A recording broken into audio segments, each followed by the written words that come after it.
अरे क्या कर दिया दिल्ली वालों आपने, दुनिया के सबसे कट्टर ईमानदार नेता का ये हाल कर दिया, दुनिया की सबसे ईमानदार पार्टी की ऐसी दुर्गति। सर जी के ही शब्दों में कहूं तो भगवान माफ नहीं करेगा। दिल्ली के मुगले आजम को तुमने रायते आजम बनाकर रख दिया। तुम लोगों ने दुनिया के सबसे कट्टर ईमानदार नेता श्री केजरीवाल जी को हरा दिया, दुनिया के सबसे बड़े शिक्षा मंत्री मनीष सिसोदिया जी को भी पेल दिया। तुम्हारी इतनी हिम्मत, भगवान माफ नहीं करेगा। जिस वक्त हम ये वीडियो बना रहे हैं उस वक्त परम आदरणीय सत्येंद्र जैन भी हार गए हैं और नित्य वंदनीय सौरभ भारद्वाज जी को भी दिल्ली की बेरहम जनता ने पेल दिया है। मतलब अगर किसी पार्टी के टॉप लीडर अपनी अपनी सीटें भी नहीं जीत पा रहे हैं तो आप समझ सकते हैं कि जनता ने उनकी क्या पुंगी बजाई है। उन्हें सिर्फ हराया ही नहीं है बल्कि उनकी छाती पर घुटना रखकर उनकी जान ही निकाल ली है। नहीं, भगवान माफ नहीं करेगा। मैं दिल्ली वालों से पूछना चाहता हूं, ऐसे कौन हराता है बे? हमें लगा था आम आदमी पार्टी 8-10 सीटें कम पा जाएगी, लेकिन तुमने तो उन्हें दिल्ली की सल्तनत से उठाकर झाग वाली यमुना में ही बहा दिया।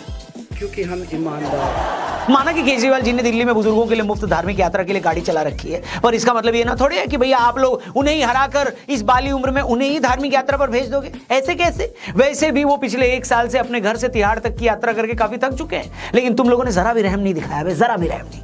अब बताओ कौन करेगा तुम्हारा रोज रोज एंटरटेनमेंट? कौन हर रोज टीवी पर आकर कहेगा कि एलजी हमें काम करने नहीं देते, सैमसंग हमें झाड़ू लगाने नहीं देते, वोल्टास हमारे घर में आकर कचरा फेंक कर चले जाते हैं, हिटाची छत पर सूख रहा हमारा अंडरवेयर चुरा लेता है? कौन बोलेगा ये सब? मैं हैरान हूं दिल्ली वालों, आप लोग इतने बेदर्द कैसे हो सकते हो?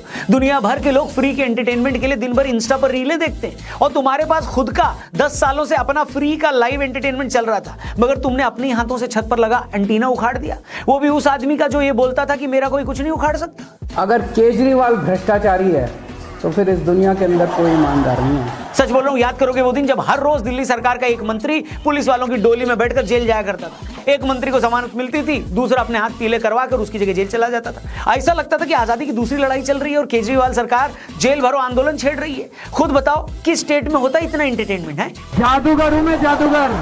आखिर कौन सा वादा था जो केजरीवाल ने पूरा नहीं किया था? उन्होंने कहा था कि दिल्ली को लंदन बना देंगे। आप जाकर घर देखो उनका, आपको इतना आलीशान घर लंदन में भी नहीं मिलेगा।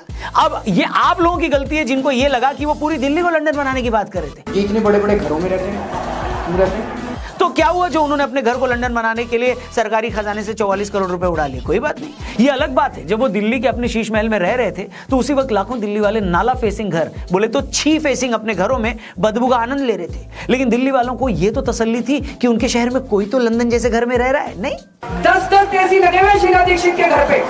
केजरीवाल जी ने बोला था मुझे सीएम बना तो हम यमुना को साफ कर देंगे। उन्होंने यमुना को पूरी तरह साफ भी कर दिया, लेकिन दिल्ली में पोल्यूशन इतना ज्यादा है कि आप लोगों को कभी यमुना की सफाई दिखाई नहीं दी। और दिल्ली में पोल्यूशन भी कोई केजरीवाल जी ने नहीं फैलाया था, वो तो आम आदमी पार्टी के कामों से बीजेपी वालों में इतनी ज्यादा जलन थी कि उस जलन का, यानी उनकी छाती जब जल रही थी तो उस छाती से निकली आग की वजह से पूरी दिल्ली में धुआं फैल गया था, वो पोल्यूटेड हो गई दिल्ली। लेकिन केजरीवाल जी की इसमें कोई गलती नहीं थी, मैं बता रहा हूं।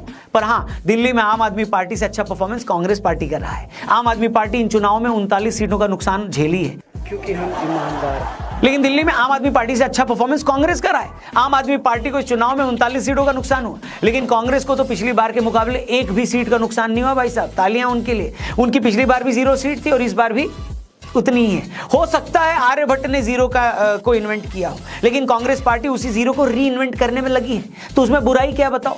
ये राहुल जी की अलग तरह की राजनीति हो सकती है। हो सकता है इस बार वो आलू की जगह जीरो से सोना निकालने वाली कोई मशीन बनाने की ट्राई कर रहे हो। नहीं, मैं उसको भूल गया था।